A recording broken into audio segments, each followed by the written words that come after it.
Scott McNair, injury attorneys, we fight for the win. Good morning, everybody, and welcome to the Overruled podcast brought to you by the Scott McNair Law Firm. I'm here with my co-host and law partner, Brad Scott, and we want to welcome you all into 2024. It's our first show of 2024, Brad. You believe we've been doing this show now for over a year? Really? Yeah. It goes fast. It's been a lot of fun. We just sit down and talk to interesting people, and then you never really know where it's going to go. And today we have a very, very interesting guest, Claire Chandler, who is the founder and president of Talent Boost. Claire is a leadership coach and consultant. That's probably a simpler way to put it. But she does a lot of incredible things in researching Claire for the show today. And so first I wanted to say, Claire, welcome to the show. Welcome to the Overruled podcast. Thank you so much for being with us. Thank you both. It's really a pleasure to be here. Well, now that I've butchered what you do, why don't you tell our listeners what you do? You came close, and there's nothing pretty about leadership advisory, right? It does get messy. We stumble a little bit, so I think that was very apropos. So the short answer is I am in the executive leadership advisory business. We kind of quipped off camera there that I am a self-professed leadership therapist, and I actually cannot take credit for that title. More often than not, my clients look to me for the type of therapy that they can't get anywhere else because I can relate to kind of what they're going through at a leadership level, trying to navigate the corporate morass that stands between where they are and what they want to become organizationally.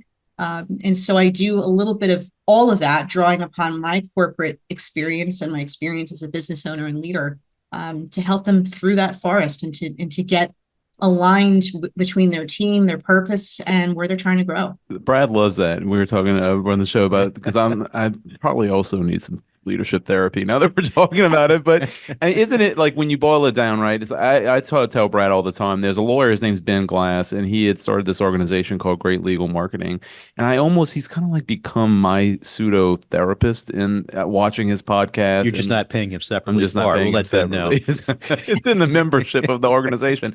But he's making note of that as we speak. Yep. But executives, leaders in business organizations in different structures, they have different challenges and problems than the managers in the team or the workers in the team, right? And theirs are unique, and they do need somebody to go to work through those challenges and their own anxieties and their own fears and their own psychological hurdles that they're kind of facing in the different decisions and they're making and the risks they're taking, right? Can you kind of like talk a little bit about that? Just add real quick, because I mean, a lot of times as a business owner of a small business, a lot of times you're on an island by yourself. Yeah. Yes. There's no one out there really to talk about these problems with or what other people are doing.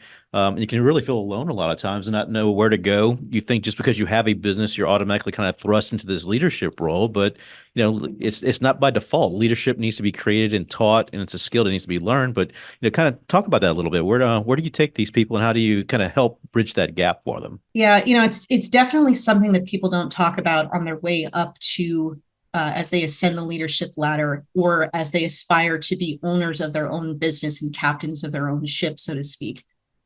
The isolation is real.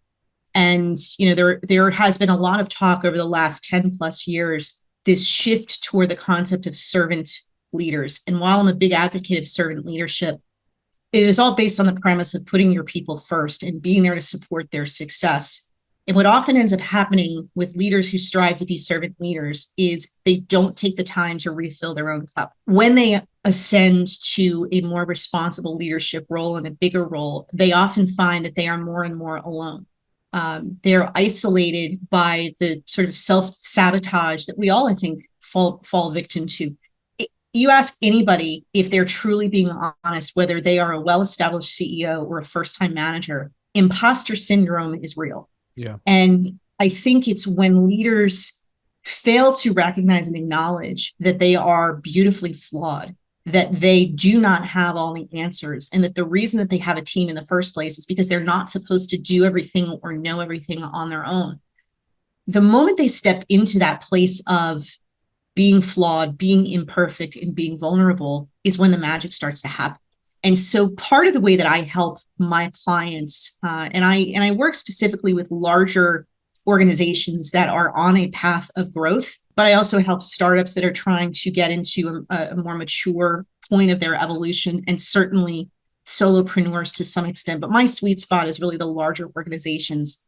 And I work with those leaders at the very top to help them understand, first of all, that they're not alone. I think too often we see in the C-suite, there is this pressure that leaders put on themselves to carry this persona, that they are supremely confident, that nothing shakes them, that they have no fear, and that they know exactly what to do in any situation. And we all know that the reality is quite the opposite. They're not superheroes. They're not wearing capes. They're human beings first. And the minute they recognize that, they start to become more relatable to the people that are trying so desperately to follow them. So part of my work is really to help them own what is uniquely human about them as leaders, what is unique about the path they are on as an organization, and how we can make those leaders more aligned across the board and more inherently followable as leaders. Yeah, I think it's a real critical point you bring up. I mean, as far as kind of the evolution of kind of owning your own business and running an operation, learning those magic words, I don't know, and actually being able to use them. Because, when you have a business like that and you have a team that look up to you, you feel like you're supposed to be the person who has all the answers. And you're some kind of way you're failing if you don't have those answers. So, for a lot of people out there who have small businesses, I think that's a very eye-opening thing. I know it was a very big part of my evolution as a business owner is learning to say, I don't know, and not having those answers, and, being the person to really empower the team to help me find those answers and putting them in the role that I hired them to do to begin with. So I think it's a very key concept that you just hit on. Yeah, and I think one of the keys to that as well, and I know I have certainly learned that in my own evolution as a leader of large teams, as a leader of self, as a leader of a business, is not just embracing and acknowledging out loud what I don't know, but getting much better at asking good questions. And I think that is a big differentiator for leaders who sort of get it and get the fact that they need to surround themselves with good teams that round them out, that fill in their blind spots or their gaps, but also that it's not just enough to say, I don't know. That's a great first step. Admit that you have the problem, right? Admit that you don't have the answer. But it's also about getting really good at asking powerful questions of the people around you. And it's not as hard as people are making it out to be. There's something you said there too, Claire, and I think I wrote a LinkedIn post about this because our chief marketing officer has really been harping on me to write more on LinkedIn. And Tiffany, if you're listening, I have been writing more on LinkedIn, even though it's like scary and I just write. I'm like, I don't know if people want to know what I think. I'm just putting it out there. But I was watching Ted Lasso a couple weeks ago. I'm on the rewatch of Ted Lasso. Yeah, I haven't seen it yet. Oh, I'm just going to spoil a small piece of it for you. And it's the scene where he's talking about how he didn't come clean with the team about sharing his anxiety when he was having the panic attacks and left. And it really resonated with me about him talking about he really missed a chance to be, I don't know if he used the word vulnerable, but he missed a chance to build trust with them and to share that with them without it being forced upon him because it went out in the media.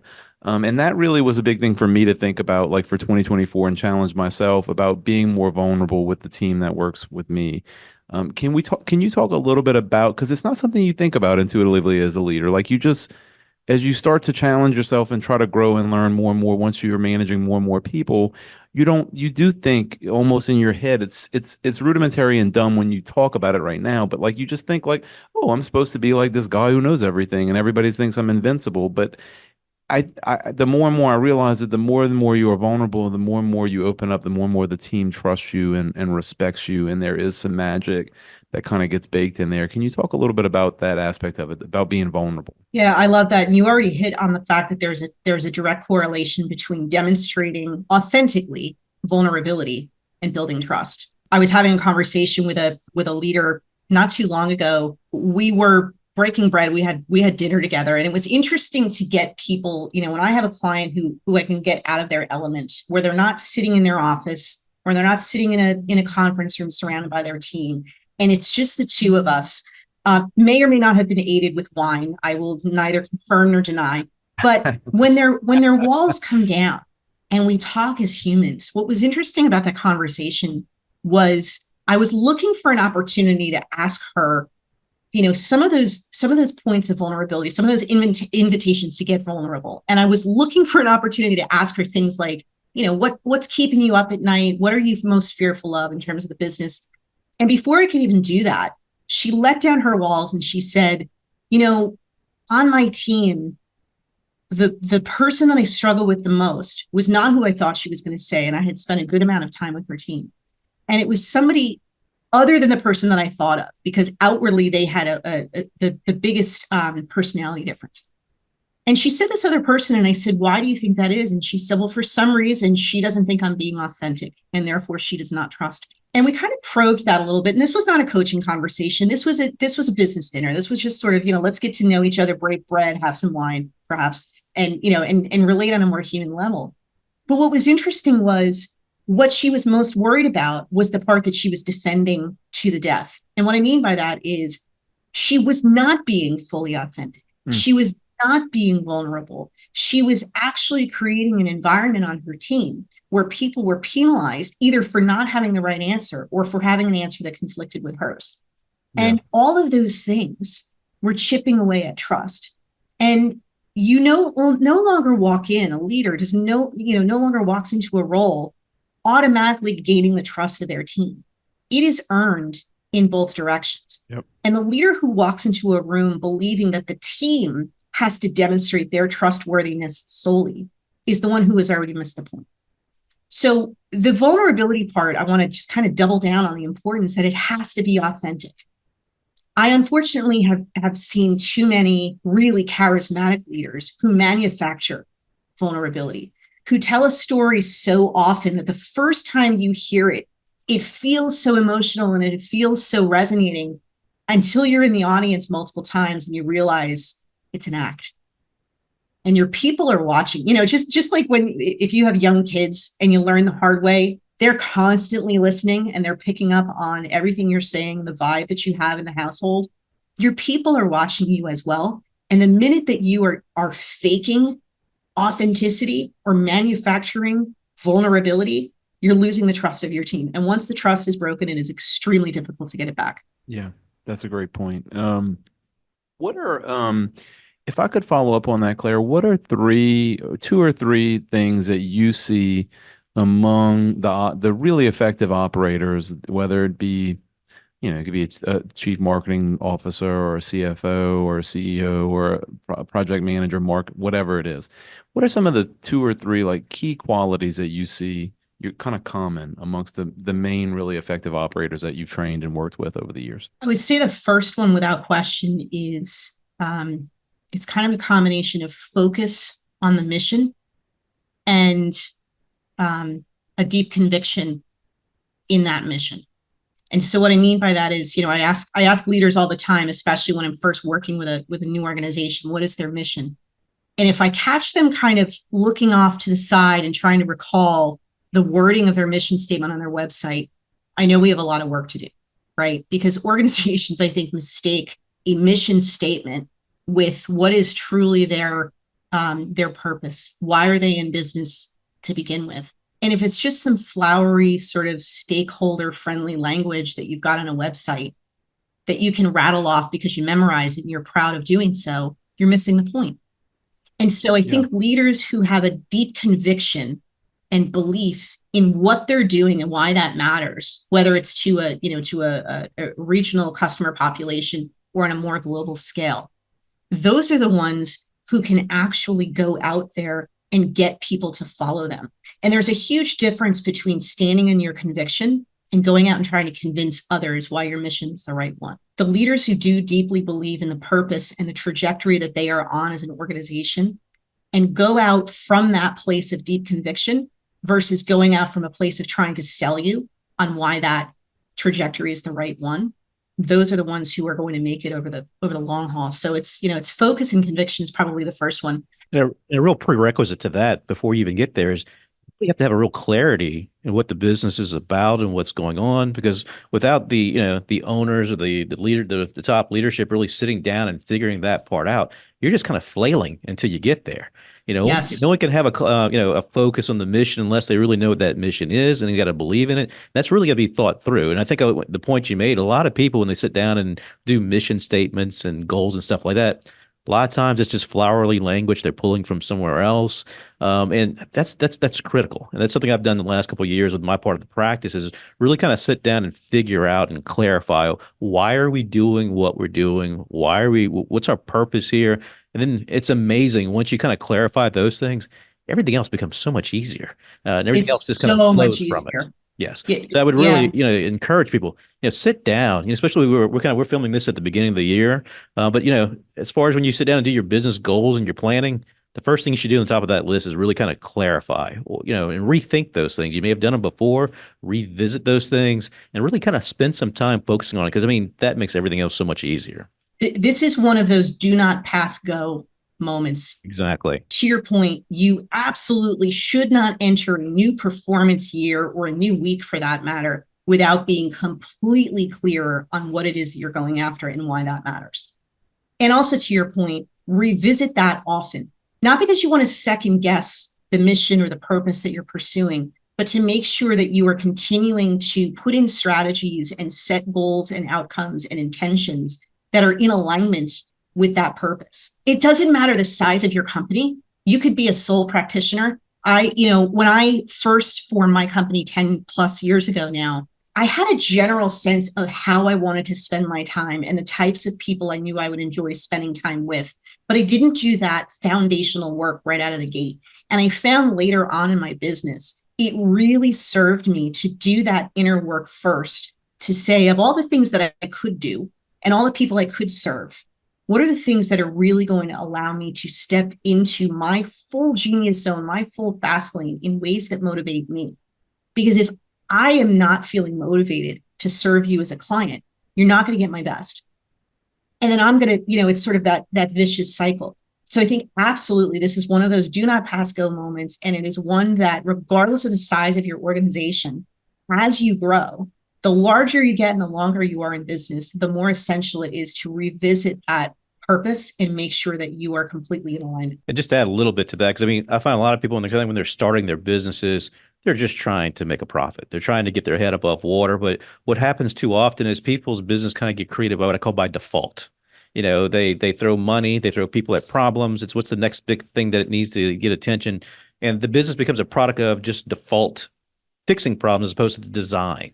And if you really start at the beginning with the design and have that in place before, it prevents so many more problems coming up in the future. But let's go on to the next item. Other than that, kind of that mission focus and that deep conviction, what else did you see that is common amongst these traits? Yeah, I think that the second differentiator is consistency.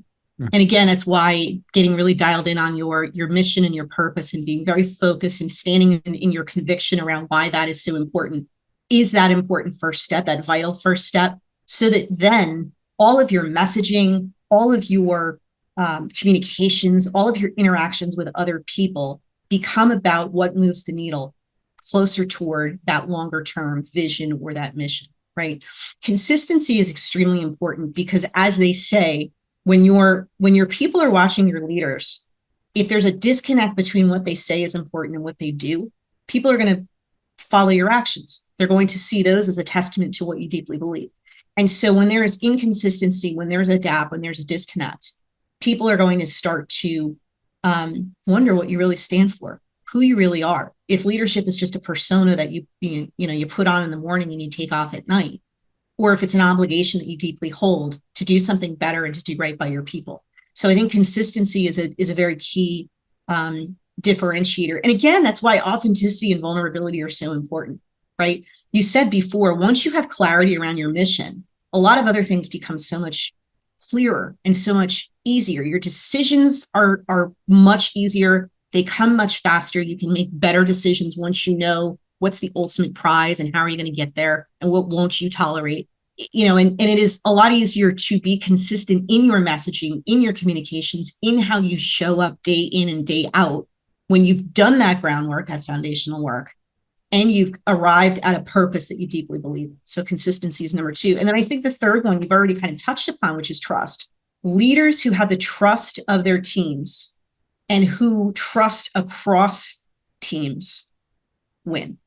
Full stop. Like it's as simple as that. And I know it's not easy because, again, once trust is violated, it's really hard to repair it. But people who skip over that step and just say, it's already, as we're recording this, it's January 3rd. We're losing ground. We've got to get our strategy out there and we've got to grow, grow, grow. If you don't do that foundational work of dialing in your purpose, of being consistent in your messaging, and of making sure that there is trust within and across teams. It doesn't matter how brilliant or how ambitious your growth strategy is, you're never going to accomplish it. It's like music to my ears to hear you say consistency, because it is a word, but like give you an example of something I really started working on 6 months ago that's hard to do, but important, and hard, consistent work. It sounds fluffy and not hard, but consistently creating a channel. For us, we do it in Slack. We have like a Scott Vignair wins channel. And it's like consistently highlighting the wins and praising and reinforcing all of the team members whenever you can when they do a good job on something. And it's really small and you don't think it's an important thing, but it's really hard to do it consistently, like every day, to be conscious about like, I'm going to look for something today that somebody does really well and highlight it. But over time, like I've watched it happen as I force myself to do it more and more. Then we have other leaders on our team who have stepped in and have highlighted other people as well. And it kind of becomes this culture, right? Of reinforcement, of positivity. Like, you have to hold people accountable when they slip up, which we all will because we're humans. But it becomes a culture of highlighting and valuing the team, which makes them more creative, which makes their skills come out more, which makes the whole organization more productive. It's really like a flywheel, isn't it? I mean, it completely is. And to your point, it's about planting seeds, right? Consistency is about planting seeds that over time are going to bear the right kind of fruit. I think too many leaders are also looking for the magic pill. They're saying, what's the leadership mantra? What is the one page sort of management tool that I can use to get people to magically fall in line? And there isn't one. Not if you want to build a business that can sustain growth and attract the right talent over time. So you're absolutely planting seeds. I think the other differentiator of leaders who get it is they truly understand that the biggest impact on the culture of a company is the behavior of its leaders. The leaders who mistakenly think the culture, first of all, it's just a nice to have, it's a squishy thing, and it's not really, foundational to their business. And also those who mistakenly believe that culture just bubbles up organically from the people on the front lines are missing a great, tremendous opportunity to impact their culture for the good. The consistency of message, the consistency of action, just like what you just described, going out and being intentional about not looking for gotcha moments, but looking for reasons to praise and recognize the efforts of your team. Those are planting seeds that pay off in the long run. And it becomes easier because, to your point, I completely agree. You still have to hold people accountable for results and the way that they go about their work. But the more you've done this other stuff, getting dialed in on your purpose, getting dialed in on what your values are, what do you want to reinforce, what will you not tolerate under any circumstances, the clearer you are around that, and the more consistent you are in terms of recognizing and praising the behaviors you want to see repeated, the easier it is to hold people accountable who start to veer off the road. I had one quick question, Brandon. Was it defer to you because it was on the topic that I was going to ask you about next. When you talk about culture, it sounds, it's like another hot topic for me. It sounds fluffy, but it's also really hard work, right? Like, can you give our listeners, Claire, like one or two actionable items? Like, hey, if you do this and maybe that, this could actually bear some fruit 3 or 4 months down the line and helping them create a stronger culture in their business. Some things that you've seen work. I think the easiest thing to do, because, I hope by now it's 2024, I hope by now people understand that culture is foundational and that it's mission critical. For those who don't, they can skip the rest of this episode because I think we're all, sort of on the same page in terms of the importance of culture. To me, culture is the force multiplier in your business, right? If you're all about profit, that's great. You want to, cut expenses and bring up revenue, and that's all wonderful. But if you're going to do that on the backs of employees that you're just going to burn out and see as interchangeable, you're not going to have a business for very long, at least not one that you enjoy, at least not one where you can stand, again, in that conviction around your purpose and attract the right talent to go with you over the long haul as you're planting seeds every day. The good news is the way that you can sort of turn around your culture and start to plant those seeds does not require extra work. It actually just requires you to retool the way that you're interacting with your employees now. One of the biggest sort of best practices that I convey to my clients and that I see work with successful leaders is they don't have meetings for the sake of meetings. They don't have one-on-one conversations just for the sake of checking in. They're very intentional about, one, being fully present in that moment because people want to feel heard, And two, understanding what that time is meant to accomplish, right? And so if you take all the meetings on your calendar, first of all, and this is also a great kind of spring cleaning, get out in front of this, take a fresh look at your calendar and look at all the recurring meetings you have. If they are not bringing value, if you're just going through the motions and they're just, going around the room and doing a progress report on what you're working on since last week's recurring meeting, get rid of them. We live in an age where technology can practically write all of your agendas and everything for you, and you can centralize those progress reports. So do away with that stuff. You'd be surprised how much time you get back. But for the conversations that survive, right, the recurring check-ins that still land on your calendar, repurpose them a little bit. And this comes back to asking some of those more powerful questions. I think one of my go-to questions when I was leading teams, and certainly for leaders who get it, is to ask your people what would make their job easier. Because it's not about asking them to do less work. It's about asking them to do the work you're paying them to do in a way that meets with less resistance. And it's a question like that actually invites your employees to lean in and go, wow, they're not just looking for me to account for every minute of my workday.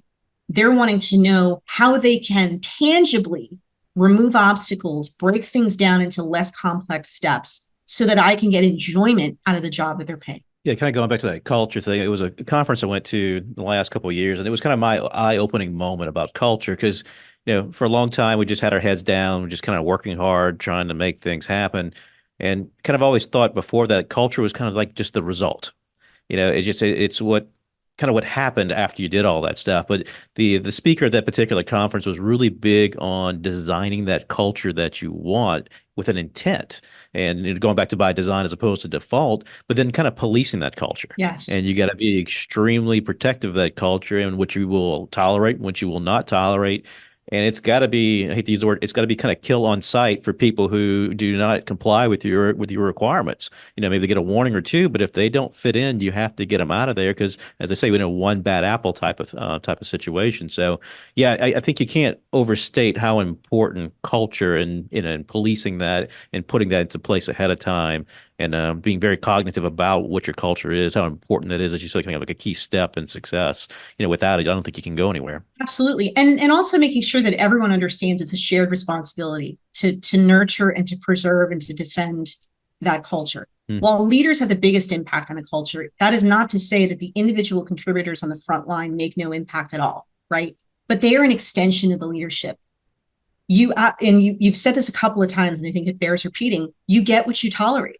Yeah. So if you call out and praise and recognize behaviors you want to see repeated, and you hold the line in terms of holding people accountable for behavior that violates your values or your conviction or what you're trying to build as an organization, again, you're planting seeds. And that's why consistency is so important, because the first time you let it slide, and I'm not suggesting you fire somebody right off the bat and that's going to be how you change the culture.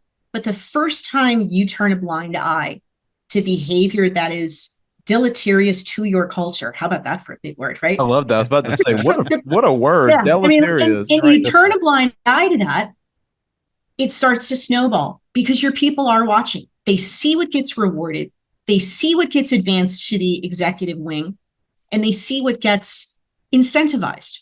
So being consistent around all of that, both in your praise and in your holding people accountable, is so vital to your business. Yeah, besides being stuck on deleterious, I am definitely using that word, and it is going into a legal brief in my practice. I was so afraid I was going to butcher that as I started. I'm like, I don't know, it's pretty ambitious. I don't know how it's going to get into a brief, but it's getting into a brief very soon. I'm instructing lawyers. This is a new word that you got to work in somewhere. You got to have some fun doing this, right? I don't know, Claire, if you've read, I think it's Leaders Eat Last. I don't know if it's that book or another book. I picked this lesson up from in one of the many great organizations we're in, which is it also kind of dovetails on like you get what you tolerate. Is I learned over the years, maybe I would like your perspective on this, that the A players, the people you really want in your organization, and then let's say you hire a B player, but you're like, man, this person could be an A. Like if we can just train them and coach them up for 3, 6, 9 months, like they got the work ethic, they're in it, like they're going to be an A. those people don't want to be playing. I like to think about it in a football context. They don't want to be playing with 1-star recruits. Like the 5-star recruits want to be playing with all the 5-star recruits. And I learned over the years, because firing's a hard thing to do, right? You Yeah. put an improvement plan together, you try to work with the person, you become personally connected to the team member. But I've learned over the years every operator's made these failures. I've done many of them. You hold on to that person for too long, you're like the last idiot to know it. Like everybody on the team's like, what took you so long? Like Yeah. this person's been slipping up. It's making me have to do more work. They're making my job more difficult. Like, why'd you take this long? And so I try every time we do have to let somebody go after we've tried to coach them up and fix some of the issues that we had in the position to let the team look, this is not like a culture where we're like making like, oh, we're firing somebody so everybody like knows they're expendable. That's crap. And that's a terrible way for people to think. And so it's like the opposite. You want them to feel protected and safe so they can be creative, but they also have to know, right, that there is accountability for if there are team members who just don't fit in and are holding the organization back, that the leader is going to make the hard decision. Can you talk a little bit about that and how that can really undercut the culture of an organization? Yeah, 100%. Oh my gosh, there's so much in what you just said, and I definitely want to go back to the concept of A players. But one of my missions in life and in my professional work is to end workplace misery, which is a really lofty goal because there are far too many people who are just flat out miserable. But this is why this is a thing. It's that scenario that you just described. People hang on too long, hold on too long to people they know are not in alignment with where they need to go, whether it's performance-wise, behavior-wise, or of course, a combination of the two. They don't want to be the bad guy. I have yet to meet a leader who enjoys firing somebody.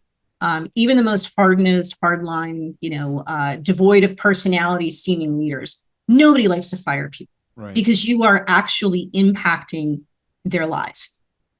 But if you're going to help set them on a course where they can actually go into a role, into a position, into a next chapter of their life, where they might actually find fulfillment, then you're doing them a favor. And I don't want the leaders in the audience to hear this as, great, I'm going to fire a whole bunch of people tomorrow and they're going to thank me for it, because that's not the lesson here, right? But again, it comes back to being very clear on your purpose and very consistent in what you tolerate, what you reinforce. If you've done those things upstream, then those downstream issues of rising employee relations issues and progressive discipline and involuntary terminations, they're not going to disappear entirely. But one, they're going to become lesser over time. Again, we're planting seeds. This is a long game we're playing. Yep. And two, it's going to be a lot easier to make those decisions around who needs to be on a disciplinary track and who needs to be shown the door. The clearer you are about the business that you are trying to build, the direction you're trying to grow, and why all of that matters to you first, and by extension, your people, the easier it is to hold accountable, to discipline, and to exit people who don't fit, and to recognize those A players that you want to clone. I love that. All right, David, I am completely convinced that every business owner needs a leadership therapist, including myself. So, well, tell us a little about that, Claire. Like, what does it look like working with you and your company? Like, what do y'all do? How do y'all come in? What does the process look like when y'all onboard somebody? What do y'all do for them? There's a very extensive framework that I have kind of built up and honed. I'm not going to say perfected. It's always a work in progress over the years. And I call it growth on purpose. And it has 4 main pillars to the framework. It's aspiration, awareness, acceleration, and alignment. And we don't have enough time to kind of deep dive into all of those pillars, although I'm writing the definitive book on the subject. So remind me and I'll reference Please that let later. me know. I'll be the first copy you can send. Awesome. Beautiful. But it's a framework that is based on best practices that I know work, that I've seen work through my client engagements, and that I've seen best in class leaders emulate and sort of demonstrate. But it is also flexible enough that it meets clients where they are. And so basically, one of the first things I do from an intake perspective with a company is to understand where they are on that growth on purpose journey. How dialed in and clear are they on their aspiration, right? It's called growth on purpose because, again, that's your do not pass go moment. We've got to make sure that you are crystal clear on that purpose for your business to begin with. And then it's all about these other pillars around finding and replicating your A players, making sure you and they are very aware about what is their unique competitive advantage, and how do you, put them in the path to really play to those strengths. The acceleration piece is all around how do we accelerate trust within and across teams in ways that are not manufactured, but are genuine, so that we can then get to the fourth pillar of alignment, which is alignment around what matters. Making sure that you don't just skip all of those other pillars and go straight to trying to implement a strategy that your people did not co-create and therefore they don't buy into. So that whole framework kind of walks my clients through, depending on where they are and depending on which pillar is the most in danger of crumbling or not existing to begin with, and help them to shore that up. So we work with organizations at an organizational level, but then when this reference to leadership therapist comes in, because typically I work with the HR organization within a company. Not always, but typically. And the best scenario is when I am brought in by the chief HR officer, because when I can find one of those executive leaders who gets it, who understands that culture is not squishy, but it is foundational, and speaks in the language of business, so he or she garners the respect of the rest of the C-suite, so that when they go in and they say, we truly have to have a better culture, a stronger culture that reinforces the business and the growth strategy, they are believed and they are endorsed, then, they will pull me in and I work with their team and I kind of shore up these pillars of growth. But what invariably happens is I don't have a standing recurring call on the CHRO's calendar every week, because that is one of the first things I do, is criticize how clogged up their calendar is. So typically what happens is they will call me on the ride home. And this is the one time when they are in the sanctity of their own car, when no one else is in their audience, that they can absolutely unload. Safe space. Yeah. It's typically kind of a check-in, but it also ends up being, more often than not, their opportunity to just speak plainly to somebody who has been in that role, to somebody who has worked with their peers, who knows what has worked to pull them out of this, this corporate bureaucracy and this frustration of, this isolation. I feel alone in my seat. I don't have all of the right people in the right roles. I don't have enough people who know how to speak in the language of business, all of these different things, but they can say it in ways that are off script. And they can say it in ways where they can acknowledge what they don't know. And they're not performing for anyone. They're not on a stage. It's just the leader talking to Claire. It's truly. And invariably what happens is, by the end of that conversation, they go, why does this always feel like a therapy session? And it's not a criticism. It's a thank you. Yes. So it's kind of tongue in cheek that I refer to myself as leadership therapist, but I find that, kind of circling back to the very start of this conversation, leaders at the very top of an organization don't make the mistake, individual contributors, of thinking that just because they got to where they are, they've got it all figured out. They need to feel seen and heard and understood as much as you do. Interesting. Can you tell Claire, I think sometimes we have these discussions, right? And Brad and I are usually these are our 5 o'clock drive time conversations. Yeah, right. 5 in the morning or 5 in the sometimes I call them at 7 in the morning after my workout. But Brad and I, one of the things we're lucky about being business partners, that we're fully aligned in these theories, these fundamentals. In fact, Brad kind of taught some of them to me, forced me to read Traction, Good to Great, like some of these fundamental growth, vision, focus type organizational books. And, the people I follow around the country in like law firm development and growth and business development and growth type of people all get these principles and are working on getting better and better at them and being better communicators of the vision, of the mission, building the culture. Like they're all in this kind of this build process with us. But I'm shocked at like how many people that don't really like have not bought into this. And I would not have understood all this if 3-4 years ago I didn't start reading all these books and really start just buying in and owning that I had a lot to learn about this and always looking for new ideas and new books to read and get better at it. So if you had to tell somebody who's listening, who's like, okay, I'm more interested in how do I like get the principles of this and convey. They're aware. Where do they start? Where do they start? What are the 3 or 4 books besides your own, which you should plug right now, that you would recommend that they read? Okay, so first of all, since you invited me, go to growthonpurpose.com and get on the waiting list for the book. It will hit shelves before the end of Q1 of this year. And that's going to walk you through some really, not only unpacks this 4-pillar framework, but really kind of walks you step by step through how to get started.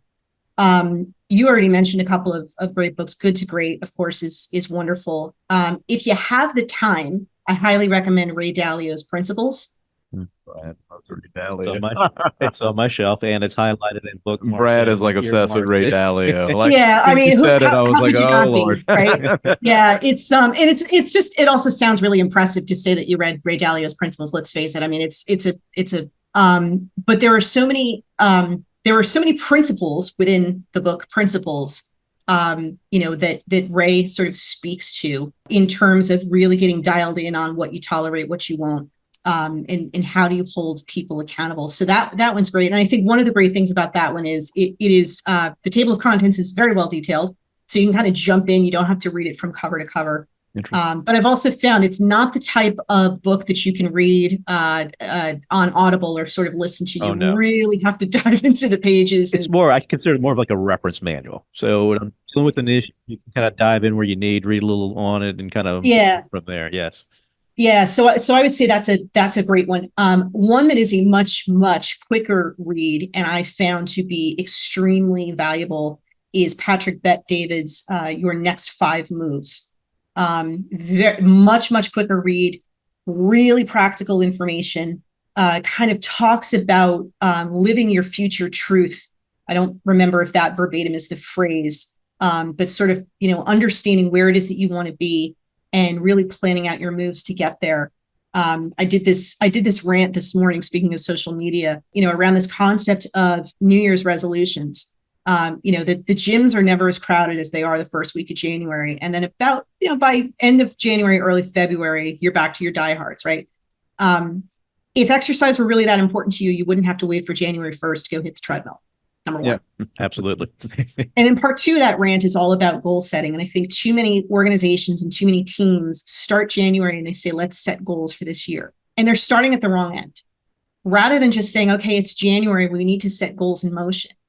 What they really need to do is say, by the end of this year, where do we need to be? And why is that? Why is that important to us? Why is that vital to our growth journey?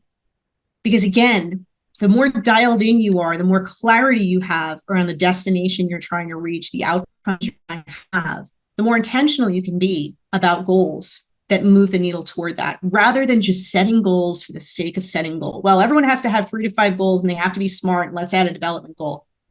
I'm sorry, but that's a stupid way to do it. Yep. Yeah. And just to kind of piggyback on that, one of the things I'm starting this year, I read the book 12-Week Year. I don't know if you're familiar with that one.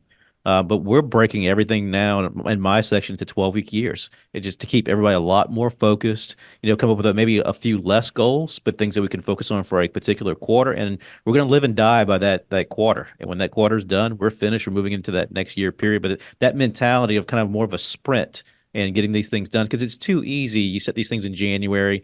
It's February. Now it's March. And, we'll pick it up next month or the next month after that. And there's always too much time left on the clock. And and by June, half the goals that you established in January are no longer relevant. Right, not relevant. Yeah. Do you agree, Claire? I have to ask, because Brad took the one question I couldn't let you leave without asking off the. I have to, traction is really foundationally based upon, right? Like that the human, like the psychological conclusion is that as humans, we cannot get past, like the most we can hang on to things that we want to accomplish is 90 days. So that is the whole EOS system is built around the concept of quarterly goals and quarterly review. Do you agree? I mean, I think I love it and I agree with it, and we're going through the process of doing it too, and Brad as well. I just want your take on it. Yeah, I kind of have mixed feelings about it, to be honest. So I love the structure of EOS. I love traction. I love the concept of breaking things down into much more digestible chunks in terms of your time allocation. The only caveat I would have to that is if you're going to set 90-day goals, and I agree, because if you try to set 365-day goals or 180-day goals, too many things change that you cannot foresee. Yeah.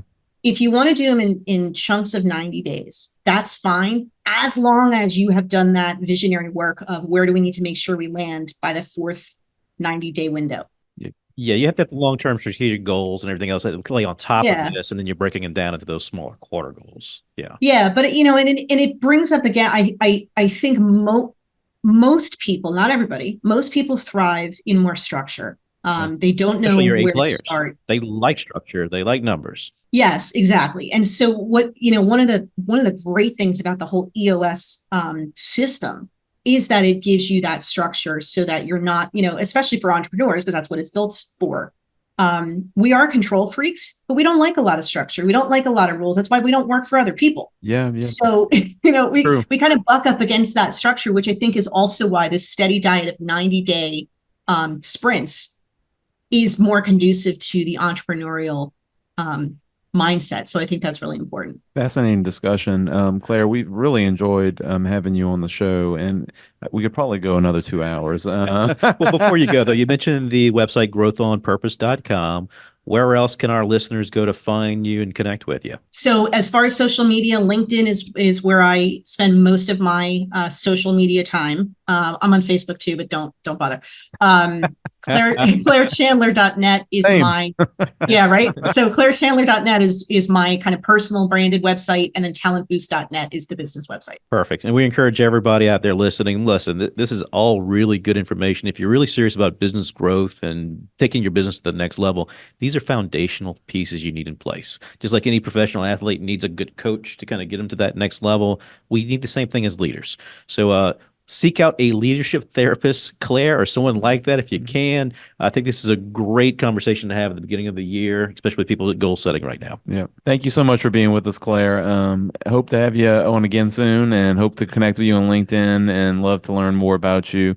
For our listeners, you've seen all the different mediums you can find Claire on. Thank you all for listening.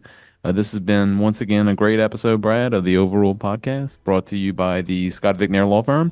And we're excited to have a great 2024. Our marketing team and us have some great guests lined up, and are excited for the show that we're going to be taking it to the next level this year. And so thank you all for listening. Claire, thanks for being with us. We'll talk to you all soon. Scott Vicknair, injury attorneys, we fight for the win. Information is for illustrative purposes only and does not constitute tax, investment, or legal advice. Always consult with a qualified investment, legal, or tax professional before taking any action.